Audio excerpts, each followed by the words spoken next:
Hey guys, welcome back to Wrestle News 365. Hope everyone is doing very well and having a good Tuesday. As always, especially with the day after last night's edition of Monday Night Raw, there is a ton of news stories to get into today. So let's get straight into today's stories and let's talk about the ending segment of Monday Night Raw last night. Yes, let's talk about the fireball that was thrown in the face of Randy Orton by Alexa Bliss, the returning Alexa Bliss last night on Monday Night Raw. Now, last night's Raw, of course, was chaotic to say the very, very least. There was chaos, last-minute rewrites, Drew McIntyre being out of the show due to his positive COVID-19 diagnosis. We then had Triple H announced for the start of the show. Then it was rumored that Triple H was going to wrestle for the first time since 2019 on the show. That did happen, kind of.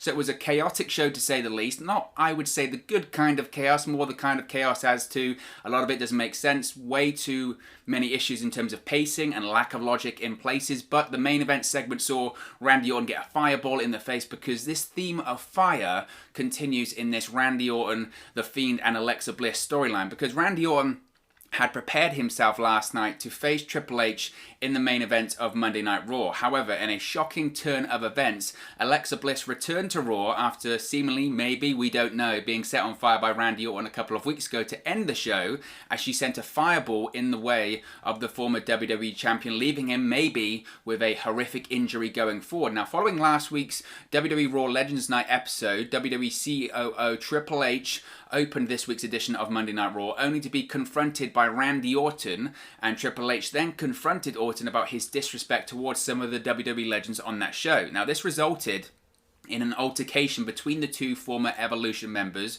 which led to Triple H accepting Randy Orton's challenge to a match to close the show. Now, everything seemed to be going relatively smoothly, and as to what we would expect during the match, Randy Orton exchanged some blows, Triple H struck some back. However, things then took a very supernatural and bizarre turn when the lights started shutting off around the arena. Triple H, he had just previously gone to get his trademark sledgehammer from underneath the ring, but then he would see his iconic sledgehammer then bizarrely set on fire, I'm not making this up, set on fire before he completely disappeared from the ring in general. It left Randy Orton alone in the ring with suddenly Alexa Bliss, who had taken the place of the game in the middle of the Monday Night Raw ring. And this is when things got even more crazy and even more supernatural, as Alexa Bliss then sent a fireball towards Randy Orton, perhaps possibly injuring the Viper in the process.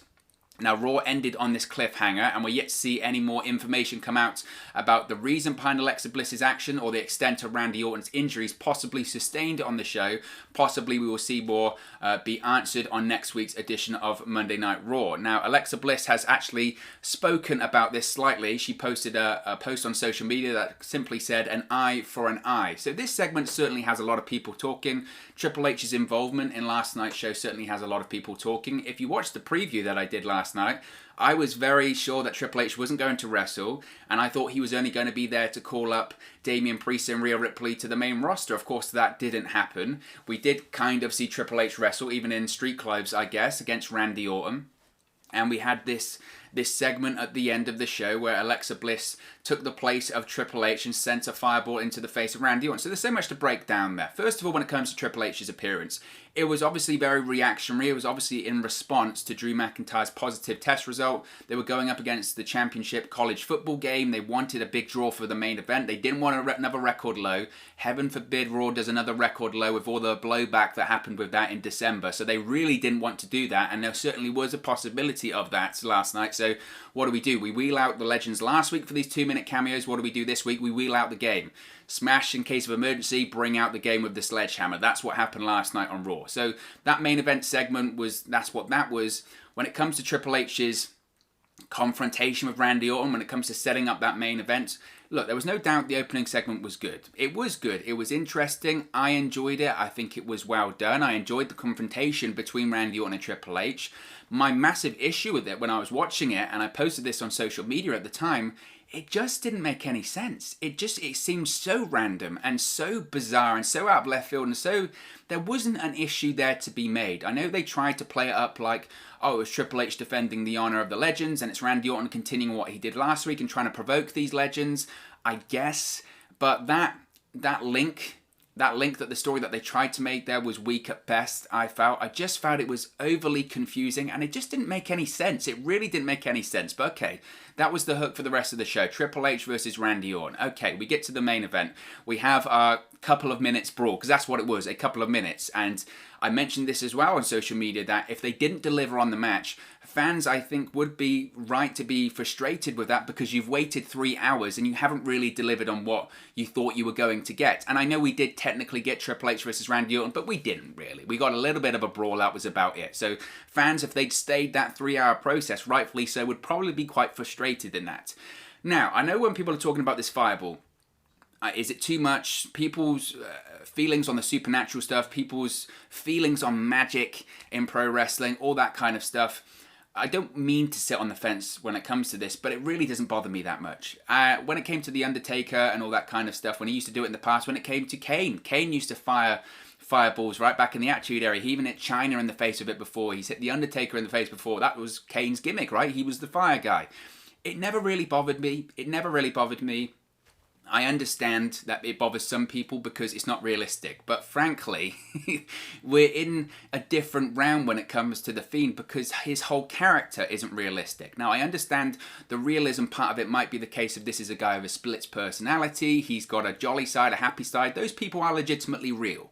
That does exist. That's the reality part of it. But when it comes to The Fiend, this is still a guy that has switched back and forth from the Firefly Funhouse Bray Wyatt into The Fiend by just simply going into an ambulance. This is a guy that's appeared from underneath the ring and ripped the hair out of Daniel Bryan.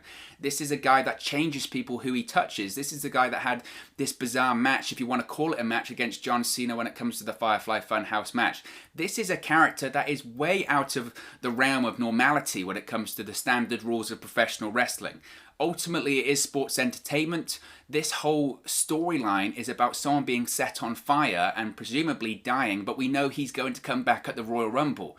So I don't mind the supernatural element to it, because that's what we're dealing with here. When you're dealing with the Fiend character, you have to suspend your belief, and it's all about suspension of disbelief when it comes to pro wrestling. And when it comes to the Fiend, you have to take that extra step, because that's the character. That's the character when it comes to the Fiend. So I don't mind it. I think what frustrated me the most with it, actually, was that they promised this main event and they didn't really deliver on that. And are they going to continue with this Triple H Randy Orton issue, or is it a one-night thing that they're never going to address again? That was my issue with it. It felt really random, and it's going to feel even more random when we don't see any more repercussions of it. Randy Orton and Triple H coming out of last night would still have an unresolved issue. That issue they had at the start of the show that came out of nowhere, that wasn't resolved. So what's Triple H going to do now? Is he just going to disappear and never come back again with his sledgehammer on fire? That's my issue with it. It felt very random. I don't really have a problem with the Alexa Bliss side of it. It's another cliffhanger. They're loving the cliffhangers at the moment when it comes to either Goldberg appearing, or whether it comes to Randy Orton potentially setting Alexa Bliss on fire. All that stuff. Raw is obviously leaning on the cliffhangers right now. Again, I don't have a problem with that. My biggest issue with all of this narrative thread last night when it comes to Triple H, Randy Orton, Alexa Bliss and The Fiend is that the Triple H, Randy Orton issue came out of nowhere. I know they have history, but last night their issue came out of nowhere. It didn't make a lot of sense. It felt forced, because it was. But are we just meant to move on now and not recall any of what happened with Triple H and Randy Orton this week? That's the strange thing. That's the strange thing I think that I have the problem with. I don't have a problem with the fireball. I don't have a problem with that. That's par for the course with the Bray Wyatt and the Fiend character. I think if people are unhappy or angry about supernatural parts of it, that's the gimmick, unfortunately. That's the gimmick. My biggest issue was the Triple H part of it. So that's my opinion on that one.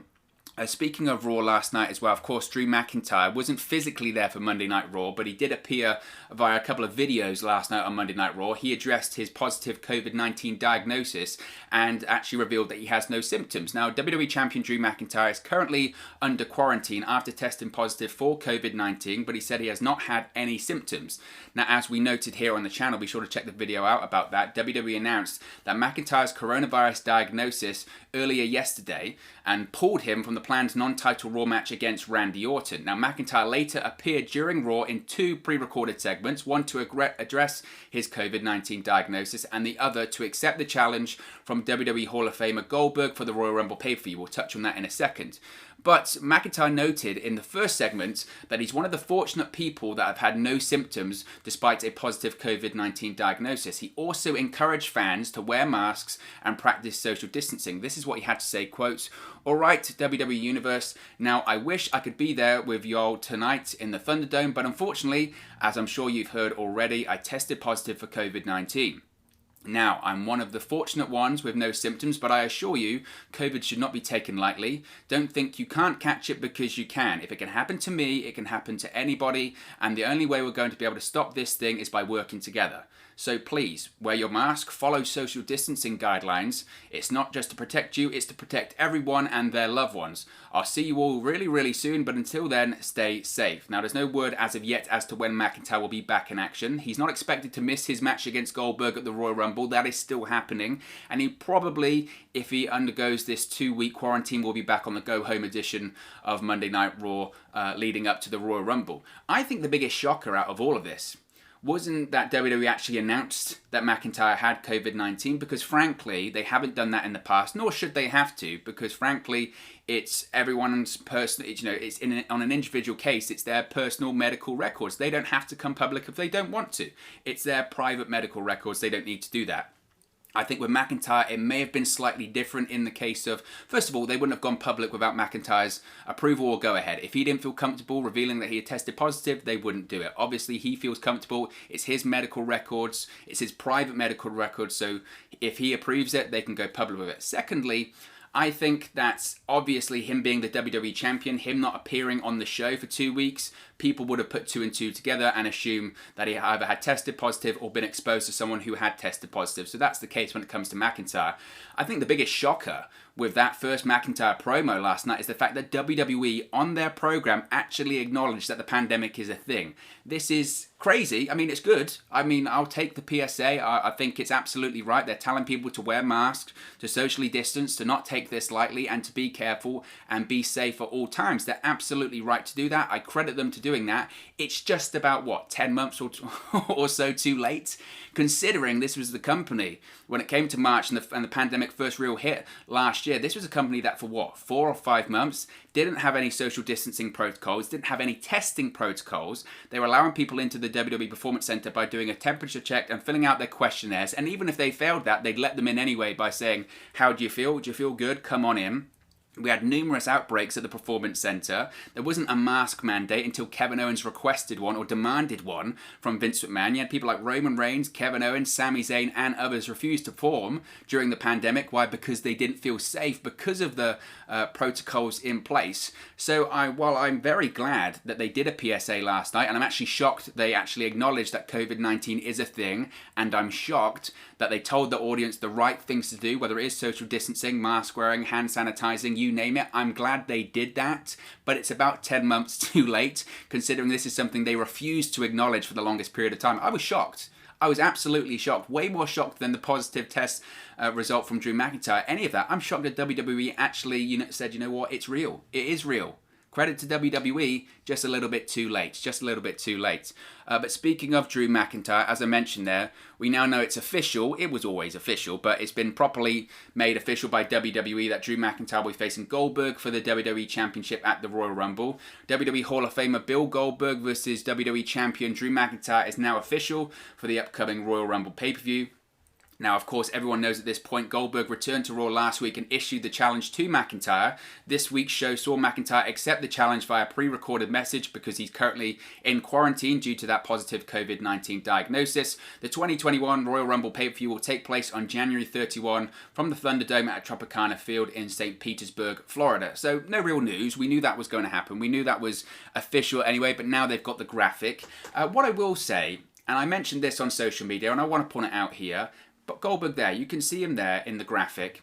And this has been a really weird quirk by WWE since Goldberg returned in 2016, right? He's been back with the company for almost like 4 or 5 years at this point. And ever since he returned, he's had his goatee. He still looks like Goldberg, but his goatee is grey, right? Everyone knows that. Everyone has eyes, or at least most people do. They can see Goldberg has a grey goatee. Why? Because he's a man who is 55 years old. He is in his 50s. Actually, a good thing to point out, if he wins the WWE Championship at the Royal Rumble, he will be the oldest WWE Champion in history. He will overtake Vince McMahon when Vince won it in the Attitude Era. He will be that old. Yes, that's really concerning. Just another reason why it shouldn't happen. But one of the weirdest quirks since Goldberg returned in 2016 is WWE's insistence to have Goldberg's goatee on these graphics be photoshopped as brown, while in real life it's grey. Who's being fooled? Who's being fooled there? Everyone knows. everyone can see what's really going on there. Everyone can see that Goldberg doesn't have a grey goatee. It's crazy. It's absolutely crazy. I don't know why they do it. It's one of the weirdest quirks going with WWE right now. I really don't know what it is. It's so bizarre. It's so bizarre, and I just don't get it. I really, really don't get it. I don't know why they do it. I don't know why they insist on doing it. It's just very strange. It's very, very strange, isn't it? I really don't understand why they do it. It's so odd. It's so odd. But that's been confirmed. Now, speaking of Raw last night as well, of course, with McIntyre testing positive, there have been reportedly been other names that are probably going to test positive or at least have been exposed to a positive test. Therefore, several WWE superstars pulled double duty last night on Raw. Now, WWE had several superstars pull double duty last night on Raw. Now, there's no word yet on if last night's Raw seemed short-handed due to the current COVID-19 outbreak that is seemingly affecting WWE, AEW, and Impact Wrestling. We'll touch on that in a second. But it's interesting how some Raw superstars actually worked twice on the show, and there were signs of the company filling in potential gaps in the night. Now, Raw last night saw Jeff Hardy pull double duty as he lost to Jackson Ryker. He then defeated Elias. The announced match was Elias versus Hardy, but Elias wore a thumb cast and said that he injured his thumb while playing guitar. Ryker filled in for him, ended up defeating Hardy in about 30 seconds. Totally not the right week to do that, by the way. I don't know why they decided to do that.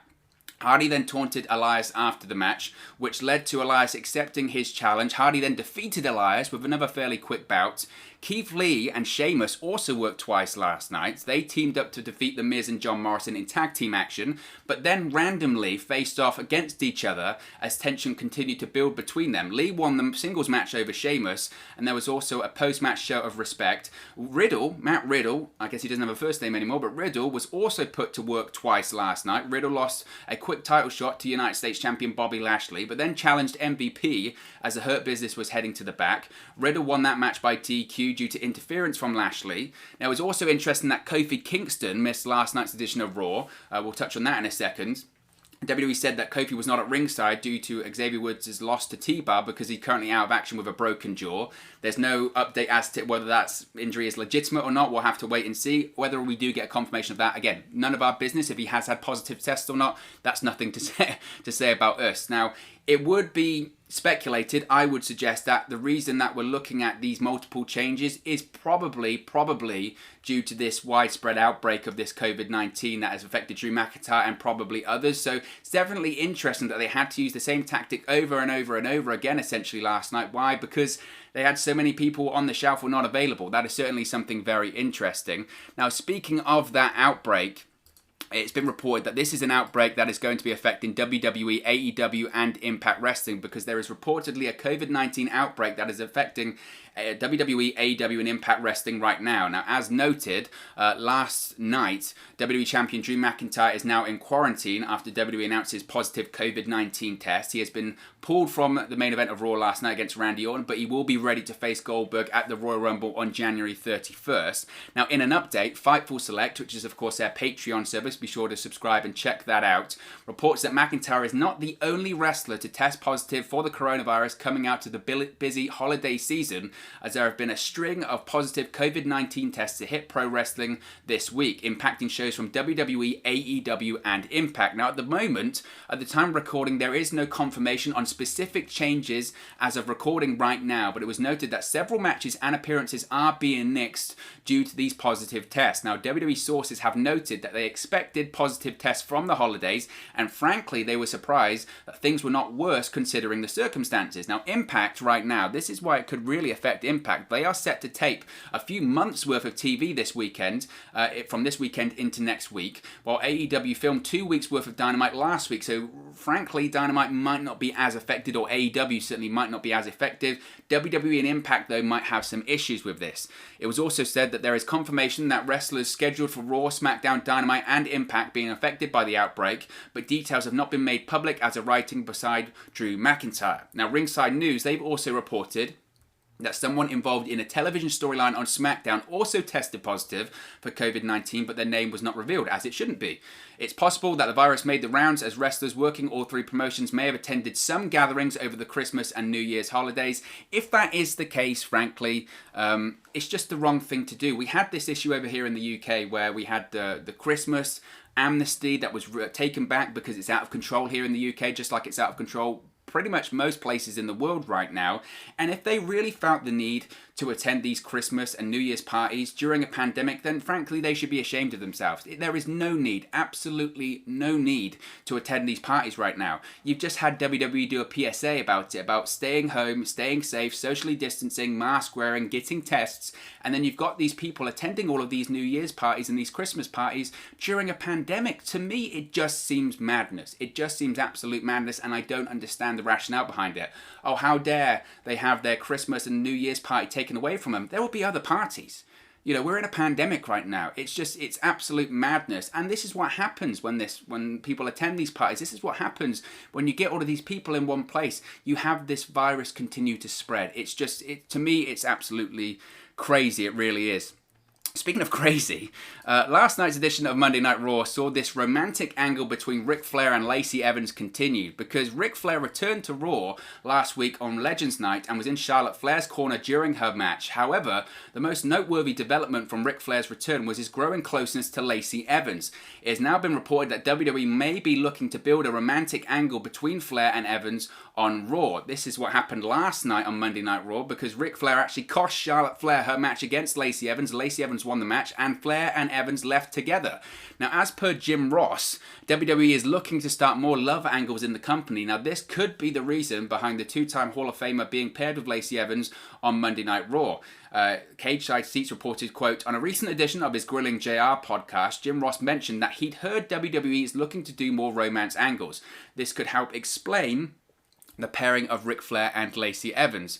Now, as I mentioned, it looks like Ric Flair is going to be a regular on Raw once again, and a possible feud between Charlotte Flair and Lacey Evans is on the cards. It'll be interesting to see how WWE take this romantic angle between Flair and Evans in the coming weeks. Now, this could also once again be seen as a desperate attempt by WWE to grab ratings. I would assume getting Ric Flair on the show every week is an attempt to do that. There is so much I think that is concerning with this. One is we've just talked about maybe for 5-10 minutes there about this COVID outbreak right now, and you've got Triple H, you've got Ric Flair, a 71-year-old man with underlying health conditions, appearing on the show every single week during a pandemic. I didn't like it when he was there in the Performance Center. I don't like it when he's there every single week in the Thunderdome. I know the Thunderdome has way tighter protocols when it comes to COVID testing, socially distancing, mask wearing, etc. It still shouldn't happen.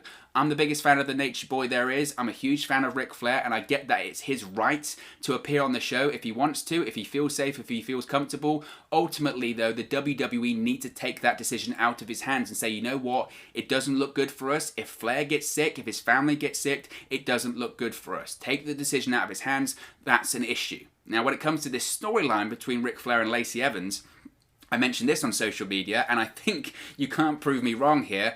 When I see this, when I see Flair with Lacey Evans, and when I see potentially Lacey Evans becoming Charlotte Flair's new stepmom on WWE TV, my mind straight away goes, oh no, it's Al Wilson and Dawn Marie all over again. Now, if you're not familiar, go Google it. You won't regret it.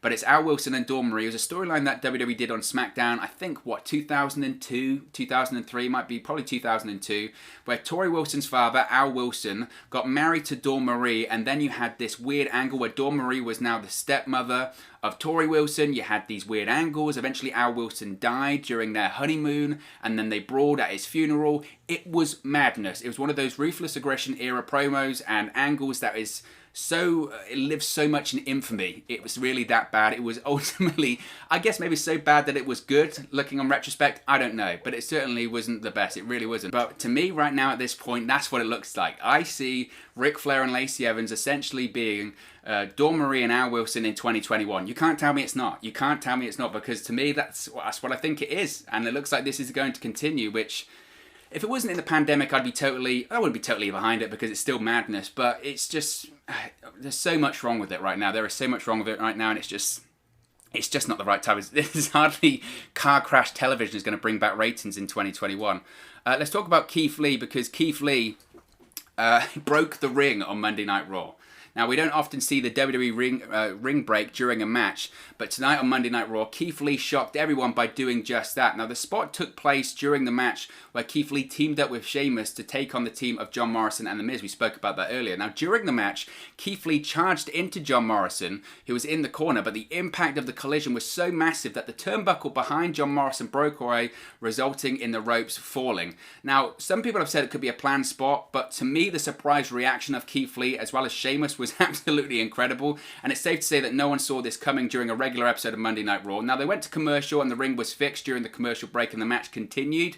So, I don't know, some people are saying, oh, it's a planned spot, they went to commercial, they fixed it. I think it's probably more likely the rope broke, they went, okay, go to commercial, they stopped the match, they fixed the ring. I think that's most likely the case. It was certainly a fun moment and a thing that people didn't see coming, so I didn't have a problem with it. I thought it was actually very interesting, and it proved that it's live television. A lot of the time you watch Raw and SmackDown, they're so slick at this point of doing live TV that it doesn't feel live. So I definitely, certainly enjoyed it. I thought it was a fun moment, no doubt. Now, we also have some new announcements when it comes to the Women's Royal Rumble match, because Dana Brooke and Mandy Rose have confirmed their entry into the Women's Royal Rumble match later this month. Dana Brooke and Mandy Rose are now official for the WWE Royal Rumble. Last night's edition of Raw saw Brooke and Rose declare their spots for the 30-woman Royal Rumble match later this month. They then lost a tag team match to Nia Jax and Shayna Baszler, so they've got loads of momentum going into this match. There are now just 24 open spots for the Women's Royal Rumble match. Brooke and Rose join Nia Jax and also Charlotte Flair, Bayley and Bianca Belair as confirmed entrants. Now, I don't think it would be very, very surprising if Mandy Rose or Dana Brooke actually won the Women's Royal Rumble match. Anything's possible, but I don't think it's probably going to happen. As far as them losing last night on Raw, the whole Mandy Rose, Dana Brooke tag team to me is just very odd. It's very, very odd, isn't it? And I really don't get it. I really just don't get it. It seems so odd at the time that Mandy Rose had this big program with Sonya Deville, gets the biggest win of her career at SummerSlam last year, breaks up that tag team, moves over to Raw, and she's put in, no offense to Dana Brooke, but a worse tag team with less momentum. To me, that just made no sense. Any momentum she had by defeating Sonya Deville at SummerSlam, poof, went up in smoke when she came to Raw and then teamed up with Dana Brooke. Again, no disrespect to Dana Brooke, but it as a team, it really doesn't work for me. It really doesn't work for me. And finally, possibly, we could have Lance Archer getting a new look on AEW television, because AEW star Lance Archer could be sporting a whole new look going forward. Now, on Sunday, the Murderhawk Monster tweeted a photo of a clump of his signature multicolored hair.